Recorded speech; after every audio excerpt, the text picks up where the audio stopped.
Olá, minha saudação especial para você que nos acompanhou na lição número 4. Vamos falar da parte de sexta-feira, o encerramento da lição. Mas antes de falar do encerramento da lição, quero mencionar que hoje, 22 de outubro, a Igreja Adventista está comemorando seus 176 anos, porque dia 22 de outubro de 1844 houve o desapontamento, quando Guilherme Miller ele fez um cálculo sobre a volta de Jesus e ele imaginou que a purificação do santuário seria a terra. E houve o desapontamento. Mas isso é porque as pessoas tinham uma cosmovisão bíblica a respeito de um fato. Depois disso, Deus nos orientou, as pessoas foram assim recebendo orientação divina e graças a Deus o movimento adventista teve início com o objetivo de pregar e anunciar a volta do Senhor Jesus Cristo. Então você que faz parte do povo de Deus, você que faz parte do povo profético, Deus abençoe.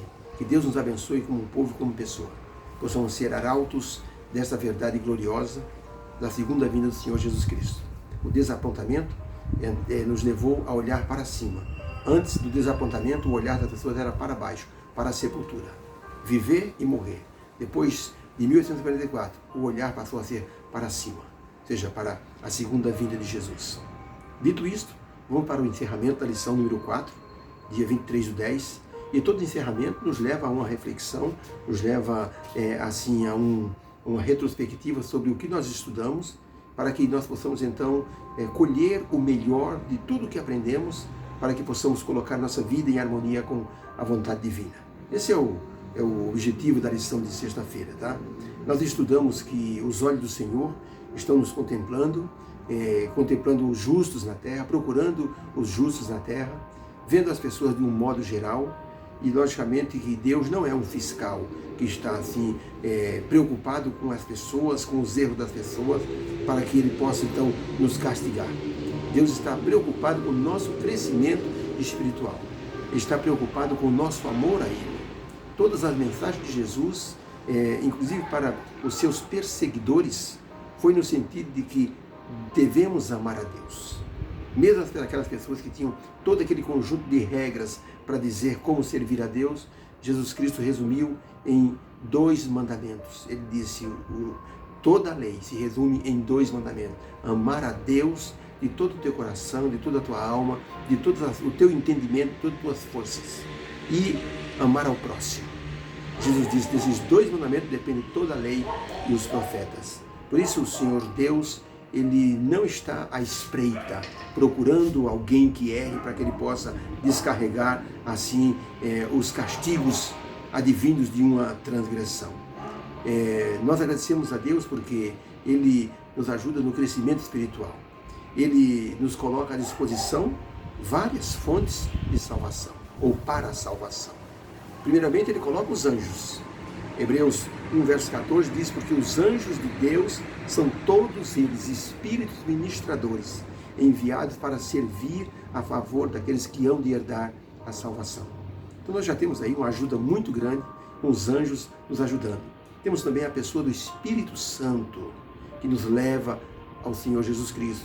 Jesus Cristo diz, eu vou deixar o Consolador, Ele vai falar de mim, Ele vai falar das coisas que vocês precisam saber.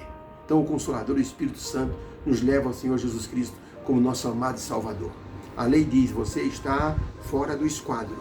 O Espírito Santo diz, calma, existe uma solução, o Senhor Jesus Cristo. Com Jesus você recebe perdão, você recebe amor, e você recebe justificação diante do Pai. E nós temos o Pai como o nosso grande mentor da salvação.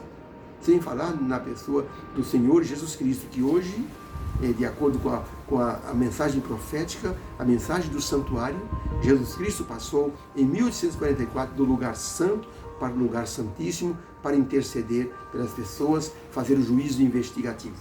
Então, são garantias muito grandes para que o ser humano, ele então assim, possa assim dizer, puxa vida, como é que eu vou me salvar? Veja, olhando para mim mesmo, disse um pregador, eu não vejo como eu posso me salvar, mas olhando para Jesus, eu não vejo como eu posso me perder. Deus seja louvado por isso. Miqueias, inclusive, diz que o Senhor Deus lançou os nossos pecados no fundo do mar. E uma pessoa acrescentou, e Deus colocou uma plaquinha, proibido pescar. Isso é para que as pessoas não fiquem puxando pecados antigos. Eu conheço aquela pessoa, eu sei o que ele fez no passado. Não importa. Deus perdoou. Inclusive tem a história de um médico que é muito bondoso, coração bondoso. Assim que esse médico faleceu, a esposa pegou os livros do médico, de anotações, a agenda, e ele viu ali várias pessoas que ele havia prestado consulta e os valores da consulta, e com a caneta vermelha ele escreveu assim: perdoado, muito pobre para pagar. A viúva disse: não, eu preciso receber esse dinheiro. O que é isso? Meu marido ficou doido. Procurou um advogado. O advogado então entrou com uma ação na justiça. O juiz chamou a mulher e disse: escuta, essas letras em vermelho são de quem? A mulher disse: são do meu marido, ele que escreveu.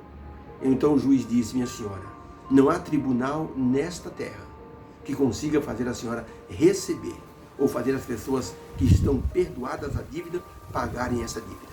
Seu marido perdoou, está perdoado, não tem como a senhora reclamar essa dívida que foi perdoada. Por isso, assim, nós precisamos dizer que Jesus Cristo escreveu a palavra perdoado sobre o nosso nome no livro do céu. O livro dos pecados, o livro do registro dos pecados, Jesus escreveu perdoado. Então, não há possibilidade de condenação em cima de pecados perdoados. Martinho Lutero, ele estava uma noite e começou a orar. De repente, o diabo apareceu para ele. Disse: Martinho Lutero, pode parar de orar. Deus não vai perdoar você. Olha a sua lista de pecados. E mostrou uma lista enorme de pecados. E o diabo disse: está vendo? Você é muito pecador. Não adianta você estar pedindo perdão a Deus. Você é do meu lado. Então diz que Martinho Lutero disse para o diabo: afasta-te de mim, o sangue de Jesus tem todo o poder. O diabo gargalhou. Existe até no castelo de Worms, onde Martinho Lutero ele passou algum tempo, existe a marca de uma mancha de tinta. É que o diabo ficou assediando Martinho Lutero, e ele então jogou o tinteiro no diabo e disse: o sangue de Jesus me livra, me limpa de todo o pecado. E o diabo então desapareceu. Mas a mancha de tinta ficou lá. Depois ele contou isso para as pessoas, eternizar essa mancha de tinta dessa discussão de Martinho Lutero com o diabo. Ele dizendo: o sangue de Jesus me perdoa, me limpa de todo o pecado. O estudo da semana nos fez relembrar Jesus como nosso Criador e Redentor. E mostrou como a Bíblia declarou Jesus como o Verbo de Deus, como a palavra criadora. Vimos, através da lição, como podemos ter uma cosmovisão bíblica para olharmos o nosso mundo com os olhos de Jesus. Jesus viveu, se entregou como sacrifício vivo pelos pecadores e depois ressuscitou, trazendo esperança para todos nós, criando uma nova visão de esperança. Quando meu pai faleceu, a minha mãe foi um dia antes no Hospital Emílio Ribas, e pelo vidro do isolamento, ela chorava muito. O meu pai apontou para o coração e para o olho dele e disse para ela, em forma assim de mímica: não chore, meu coração está com Deus. Naquela noite, ele descansou no Senhor, para que nós possamos vê-la apenas na manhã da ressurreição. Mas criou no meu coração uma esperança grandiosa de vê-lo na manhã da ressurreição. Então, se nós olharmos para essa cosmovisão bíblica, Jesus trouxe essa esperança para todos os pecadores. Por isso que esse assunto da cosmovisão bíblica funciona como um filtro em nossa visão de mundo, desde a criação até a segunda vinda de Jesus. Nossa visão muda, porque se nós tínhamos uma visão legalista, uma visão até ateísta, com a cosmovisão bíblica, você olha a criação e vê Jesus criando e vê Jesus se prontificando a ser o Salvador da humanidade e retornar a segunda vez para vir buscar os seus filhos. Isso é um filtro que Deus colocou em nosso coração. O que Jesus fez pela raça caída, obtendo uma condição de vitória, assim, nos dando a condição de adorá-lo, junto com todos os salvos de todas as eras, será uma coisa assim maravilhosa. Mas a cosmovisão bíblica é que nos dá essa esperança, esse foco. Ellen White escreveu no livro Desejar Todas as Nações página 756, é o seguinte: em meio da horrível escuridão, aparentemente abandonado por Deus, Jesus Cristo sofreu as piores consequências da miséria humana. Durante aquelas horas pavorosas, apoiara-se Jesus nas provas que anteriormente lhe haviam sido dadas quanto à aceitação de seu Pai. Assim, pela fé, saiu Cristo vitorioso. Se nós lermos a história de Jesus no livro Desejar Todas as Nações, na história da redenção, nós vamos perceber que Jesus tinha um receio muito grande de, ao assumir os pecados da humanidade, ele ficasse separado de Deus para sempre. Mas Deus deu-lhe garantia de que o ressuscitaria. E então Jesus se entregou no jardim do Getsêmani, dizendo: faça-se a tua vontade. Isso foi, assim, uma entrega maravilhosa, confiando na vitória, na aceitação do Pai. Finalmente, no estudo dessa semana, nós olhamos para a lei de Deus como nossa regra de conduta moral e espiritual com Deus e com nossos semelhantes. A lei de Deus, com sua pureza cristalina, perfeita, ela nos mostra como estamos longe de Deus e como podemos retornar para Ele. A lei não nos salva, a lei, de forma clara, nos condena, mas nos mostra também que precisamos de um Salvador, e esse Salvador é o Senhor Jesus Cristo. Quando amamos a Deus, tornamos esse amor a regra do nosso coração, de nossa conduta moral, no tratamento com o próximo. Nós amamos a Deus, e esse amor canalizado em nosso coração, ele se espalha de forma horizontal, atingindo nossos semelhantes. Uma jovem senhora nos Estados Unidos estava saindo de casa, quando ela entrou na rua, saiu do seu quintal e no portão e procurou a direção do ônibus que ia pegar. Um homem a abordou e disse: senhora, bom dia. A senhora, desculpe eu incomodar, a senhora não teria algo que eu possa comer? Eu estou com muita fome. Isso era umas 7 horas da manhã. A mulher disse: olha, senhor, eu estou atrasada para o meu trabalho, mas ali embaixo do tapete tem a chave da minha casa. O senhor pode entrar, por favor, na geladeira, tem um frango, metade de um frango assado. O senhor pode se servir, tem lá também suco, o senhor pode se servir, por gentileza. Depois o senhor deixe a chave embaixo do tapete. E foi-se embora, pegou o ônibus e foi para o seu trabalho. No trajeto para o trabalho, ela começou a pensar: peraí, o que eu estou fazendo? Eu entreguei a chave da minha casa para uma pessoa estranha? E ela botou a mão na cabeça e disse: meu Deus do céu, não acredito que eu fiz isso. E como estava atrasada, não daria tempo de voltar para casa. Ela foi para o trabalho. Ficou o dia em suspense. Ficou o dia com aquela ansiedade. Quando voltou para casa, 6 horas da tarde, ela estava com o coração na mão, pensando: meu Deus, o que será que aquele homem fez na minha casa? Não quero nem ver o que ele fez. E se ele é um ladrão? Limpou minha casa. Quando essa mulher entrou no portão e procurou embaixo do tapete, a chave estava lá. Ela pegou a chave e abriu a porta da sala. Quando ela olhou dentro da casa dela, ela colocou a mão nos olhos e disse: não acredito no que eu estou vendo. Senhores, essa mulher entrou na sala e a sala estava absolutamente impecável. Os móveis estavam lustrados, o chão estava encerado, a cozinha estava absolutamente limpa. Ela havia deixado louça da janta para lavar só à noite quando chegasse. A cozinha estava limpa, o fogão estava limpo, as panelas estavam brilhando.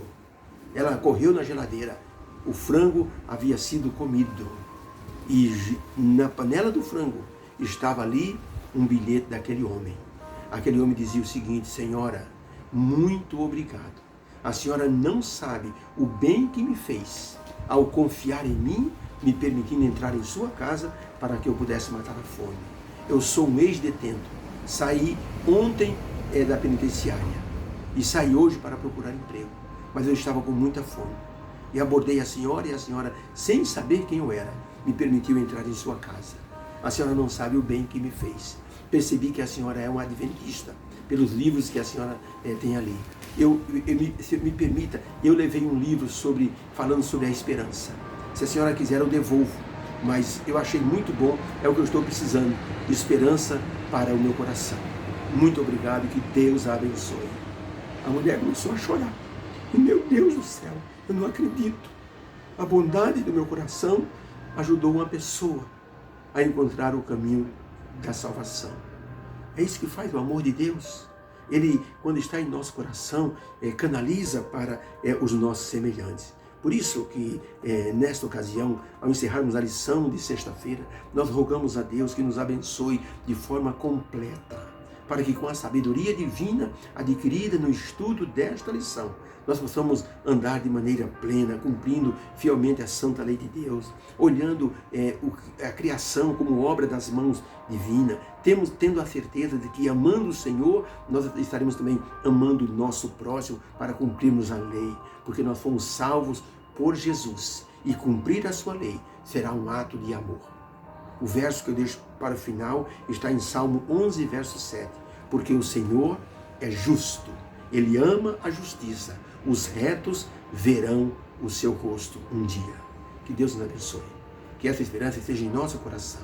Que a cosmovisão bíblica tenha mudado a nossa visão de criação, de redenção de Jesus Cristo, da sua lei, do amor a Deus e do amor ao próximo. Foi um prazer transmitir essas verdades para o seu coração.